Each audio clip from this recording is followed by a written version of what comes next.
இங்கே பார்த்து மணி ஃப்ரெண்ட்ஸ், நான் எப்படி ரெவன்யூ ஜென்ரேஷன் பண்ணுறேன்னா, என்னோட கஸ்டமர்ஸ் எல்லாமே வந்து பார்த்தீங்கன்னா, நான் பிஎம்எஸ் ஏஎம்சி ஆகட்டும் எதாக இருந்தாலும் ஃபஸ்ட்டு ஒரு 10 டேஸில் அவங்களுக்கு வந்து அவங்களே எனக்கு கூப்பிட்றதுக்கு முன்னாடி நானாக கூப்பிட்டு சொல்லிடுவேன். ஸோ இந்த டேட்டில் நான் வரேன் சார், இந்த மந்த் வந்து கொஞ்சம் லேட் ஆகும், எனக்கு கொஞ்சம் ஒர்க் இருக்குது அப்படின்னு சொல்லி அவர்கிட்ட நான் ஃபஸ்ட்டு இன்டிமேட் பண்ணிடுவேன். பண்ணிவிட்டு மேக்ஸிமம் பிஎம்எஸ் ஆகட்டும் ஏஎம்சி சர்வீஸ் ஆகட்டும் ஃபஸ்ட்டு 10 டேக்குள்ளே நான் முடிச்சிடுவேன். முடிச்சிட்டேன்னா அதுக்கப்புறம் வந்து நெக்ஸ்ட்டு 5 டேஸ் வந்து பார்த்தீங்கன்னா அந்த ஏஎம்சி ஃபாலோஅப்ஸ் ரினியூவல் ஆகிட்ட 1 மந்த் 2 மந்த்தில் க்ளோஸ் ஆகிற மாதிரி இருக்கும், ரினியூவல் ஸ்டேஜில் இருக்கும். ஸோ அந்த கஸ்டமருக்கு வந்து நான் ஹை ப்ரியாரிட்டி கொடுப்பேன். ஸோ வந்து அவங்களுக்கு சர்வீஸ் போயிட்டு வந்தேன்னா நெக்ஸ்ட் ஒரு 2 டேஸ் கழிச்சு அதோட ஃபீட்பேக் கஸ்டமர் கேர்லாம் கேட்பாங்க. ஸோ நானே என்னோட கஸ்டமர்கிட்ட நான் ஃபீட்பேக் கேட்பேன். சார் எப்படிங்க சார் இருக்குது, ஏதாவது ப்ராப்ளம் இருக்கா, எப்படிங்க சார் இருக்குது, பெல்ட் ஏதாவது மறுபடியும் லூஸ் ஆயிருக்கா அப்படின்னு சொல்லி அந்த மாதிரி ஃபீட்பேக் கேட்பேன். ஸோ நான் சர்வீஸை பற்றி ஜென்ரலாக பேசுகிறத விட ஃபஸ்ட்டு நான் எப்பயுமே என் கஸ்டமர்கிட்ட பேசும்போது சர்வீஸை பற்றி நான் பேச மாட்டேன். பர்சனலாக அப்ரோச் பண்ணிவிட்டு ஃப்ரீயாகிட்ட பேசிவிட்டு அதுக்கப்புறம் தான் நான் சர்வீஸ் ஆகட்டும் எதாகட்டும் நான் பேசிவிட்டு அதே மாதிரி என்னென்னா நெக்ஸ்ட்டு அந்த 5 டேஸில் அந்த மாதிரி ஃபாலோ பண்ணேன்.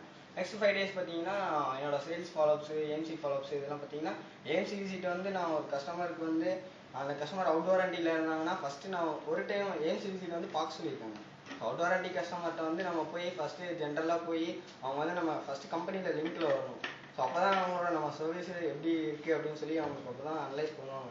ஸோ நிறையா இப்போ லிஃப்ட்டு இந்த மாதிரிக்கெலாம் ஏஎம்சி போடுவாங்க நம்ம, பட் ஆனால் வந்து அதை சரியாக ஃபாலோ பண்ண மாட்டாங்க.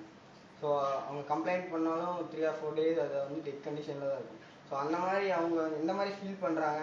மேக்ஸிமம் நம்ம ஹோம் கஸ்டமருக்கு நியூ கஸ்டமருக்குலாம் பார்த்தீங்கன்னா எப்படின்னா அவங்களோட அசோசியேஷன் மெம்பர்ஸ் இதில் இருப்பாங்க. ஸோ 4 பேர் இருக்காங்கன்னா 2 பேர் ஒத்துக்கிட்டாலும் 2 பேர் ஒத்துக்க மாட்டாங்க.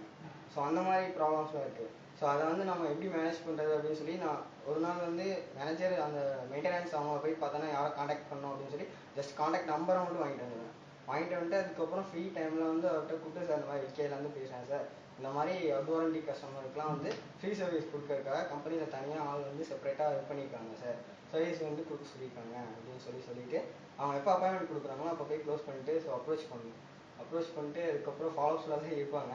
ஸோ மந்த்லி இப்போ நெக்ஸ்ட் மந்த் போகிறேன்னு சொல்லிட்டு போடலைனாலும் நெக்ஸ்ட் மந்த் அதோட விட மாட்டேன். ஸோ நெக்ஸ்ட் மந்த்து நான் மறுபடியும் ஏஎம்சி விசிட் வந்து போய் பார்ப்பேன், மிஷின் செக் பண்ணேன் சார், போன மாதம் எப்படி இருந்துச்சு, நான் பண்ணிட்டு போன அப்புறம் இந்த ஸ்டேட்டஸில் இருக்குது சார், இதுக்கு மேலே போனால் இன்னும் ப்ராப்ளம் ஆகிடும் சார் அப்படின்னு சொல்லி நம்ம உள்ளே இருக்க மெட்டீரியல்ஸோட டீட்டெயில்ஸ்லாம் பற்றி சொல்லிவிட்டு அது ஃபாலோ பண்ணேன். அப்படி ஃபாலோஅப்ஸில் வச்சு தான் நிறைய ஏஎம்சி க்ளோஸ் பண்ணியிருக்கேன். ஆங்கிரி கஸ்டமர் எப்படி ஹேண்டில் பண்ணுறீங்க? கஸ்டமர் ஏதாவது டிலே ஆகி திட்டுறாங்க, ஓகே சார், அந்த மாதிரி இருந்து எப்படி ஹேண்டில் பண்ணுறீங்க? எப்பயுமே மேக்ஸிமம் போனாலும் கோவம் சிரிச்சிட்டே தான் சார் பேசிகிட்டு இருப்பேன் சார். திட்டிட்டு கோவம் பேசினாலும் எப்படி கோவம் பேசினாலும் சிரிச்சு எப்படி நான் வச்சிருவேன்.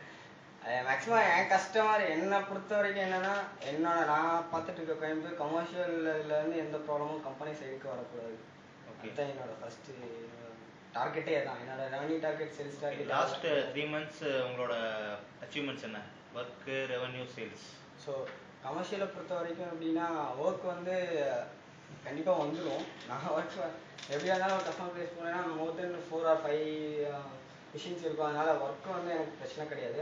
பட் ரெவன்யூ ஜென்ரேஷன் வந்து எனக்கு டோட்டல் நம்பர் ஆஃப் கஸ்டமர்ஸ் வந்து ரொம்ப கம்மி. பட் அந்த டோட்டல் நம்பர் ஆஃப் கஸ்டமர் வந்து நான் லிங்க்கில் வச்சுருக்கனால தான் அவ்வளோ சின்ன கஸ்டமர் கம்மியான கஸ்டமர் இருந்தாலும் என்னால் ரெவன்யூ ஜென்ரேஷன் பண்ண முடியுது. ஸோ அந்த மாதிரி நான் இப்போ லாஸ்ட் இயர் போட்ட ஏஎம்சி எல்லாமே வந்து நானாக போய் எதுவுமே ரினியூ பண்ணவே இல்லை. ஸோ 1 month முடிஞ்சது சார், லாஸ்ட் மந்த்துக்கு சார் ரினியூ பண்ணோம் அப்படின்னு சொல்லி தான் லாஸ்ட் மந்த் போட்ட 6 ஏஎம்சியும் அந்த மாதிரி தான் க்ளோஸ் ஆச்சு. நான் போய் கெஞ்சில் எதுவுமே பண்ணல, சொன்னேன், ஆட்டோமேட்டிக்காக அவங்களே கொடுத்துருக்காங்க. ஒரு சர்வீஸ் கூட அச்சீவ்மெண்ட்ஸ் இல்லை.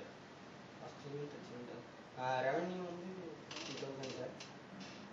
ரெவன்யூ வந்து 52,000 லாஸ்ட் மந்த்துக்கு முன்னாடி. சர்வீஸ் வந்து 50,000. மந்த்து சொல்லி எவ்வளோ பண்ணீங்க? December month. நவம்பர் மந்த் என்னப்பா? நவம்பர் மந்த் வந்து 35 something சார். சேல்ஸ் வந்து 50,000 சார். அப்புறம் டிசம்பர் மந்த் வந்து 52,000 ரெவன்யூ, சேல்ஸ் வந்து 54,000. லாஸ்ட் மந்த் வந்து 54,000. ஒர்க் வந்து நவம்பர் மந்த் வந்து பார்த்தீங்கன்னா 120 சார். டிசம்பர் மந்த் வந்து பார்த்தீங்கன்னா 105 something சார். ஜனவரி மந்த் வந்து பார்த்தீங்கன்னா 130 something. ஓகே. ஜனவரி மந்தோட ஸ்கோர்? ஜனவரி மந்த் வந்து ரெவன்யூ வந்து 52,300, சேல்ஸ் வந்து 54,000. இப்போ லாஸ்ட் மந்த் வந்து ரெவன்யூ வந்து 54,000, சேல்ஸ் வந்து 60,000. Okay, very good. ஸோ மற்றவங்க இதே மாதிரி வந்து பண்ணணும்னா அவங்க என்னென்ன பண்ணணும் சிம்பிளாக சொல்லுங்கள். மற்றவங்க இதே மாதிரி வந்து ஸ்கோர் பண்ணணும் அப்படின்னா அவங்க பண்ண வேண்டிய ஹேண்டில் பண்ண வேண்டிய டூல்ஸ் என்ன? ஃபஸ்ட்டு வந்து நம்ம சர்வீஸை பற்றி நம்ம லிங்க்ல இருக்க கஸ்டமருக்கு நம்மளோட சர்வீஸ் எப்படின்னு சொல்லி 100% தெரியும். பட் ஆனால் வந்து அவுட்வாரண்டி கஸ்டமருக்கு வந்து அவங்க எதனால நம்மளை கூப்பிடுறது இல்லைன்னா மிஷின் பர்ச்சேஸ் பண்ணியாச்சு, சர்வீஸ் வந்து 100% அவைலபிள் அப்படின்னு சொல்லிட்டு நம்ம சர்வீஸ் நம்மளால கொடுக்க முடியாமல் இருக்கலாம். ஸோ அது வந்து மேன் பவர் அந்த மாதிரி சப்போஸ் எந்த ரீசனாக வேணாலும் இருக்கலாம், கொடுக்க முடியாமல் இருக்கலாம். பட் வந்து அந்த அவுட்வாரண்டி கஸ்டமரை வந்து ஃபஸ்ட்டு கம்பெனி லிங்க்கில் கொண்டு வரணும். ஸோ கம்பெனியில் இந்த மாதிரி ஆப்பர்ச்சுனிட்டிஸ் இருக்குது, சேல்ஸ் ரெஃபரன்ஸ் கொடுத்தோம்னா இந்த மாதிரி ஏஎம்சி ஃப்ரீயாக இருக்குது. ஸோ அந்த மாதிரி ஆப்பர்ச்சுனிட்டிலாம் அவங்கக்கிட்ட வந்து நம்ம வந்து புரிய வைக்கணும், சொன்னோன்னா ஸோ கண்டிப்பாக வந்து கஸ்டமரை இது பண்ணி பண்ணுவாங்க. ஓகே, ஜஸ்ட்டு நம்ம ஏஎம்சி போகிறதுக்கு முன்னாடி ஏஎம்சி விசிட்டுன்னு சொல்லிட்டு 2 மாதம் 3 மாதம் ஆகட்டும். ரெகுலராக மந்த்லி ஒன்ஸ் நீங்கள் போய் அவங்களோட மிஷினை நீங்கள் மெயின்டைன் பண்ணி கொடுத்தீங்கன்னா இந்த ஸ்டேட்டஸில் இருக்குது சார், மிஷினு சூப்பர் கண்டிஷனில் இருக்குங்க சார், சர்வீஸ் பண்ணலைனாலும் நல்லா இருக்குது, பட் ஆனால் வந்து ஆயில் ஊற்றிங்கன்னா இன்னும் ஸ்மூத்தாக இருக்கும் சார், இன்னும் உங்களுக்கு லைஃப் கிடைக்கும் சார். ஸோ இவ்வளோ தூரம் பர்ச்சேஸ் பண்ணி வாங்கிட்டு நீங்கள் கடைசியில் ஏதாவது ப்ராப்ளம்னா இவ்வளோ செலவு பண்ணணும். ஸோ ஒன் டைம் பர்ச்சேஸ் தானே சார் இது அப்படின்னு சொல்லி அவங்களுக்கு புரிய வைக்கணும். Okay, okay, fine, thank you.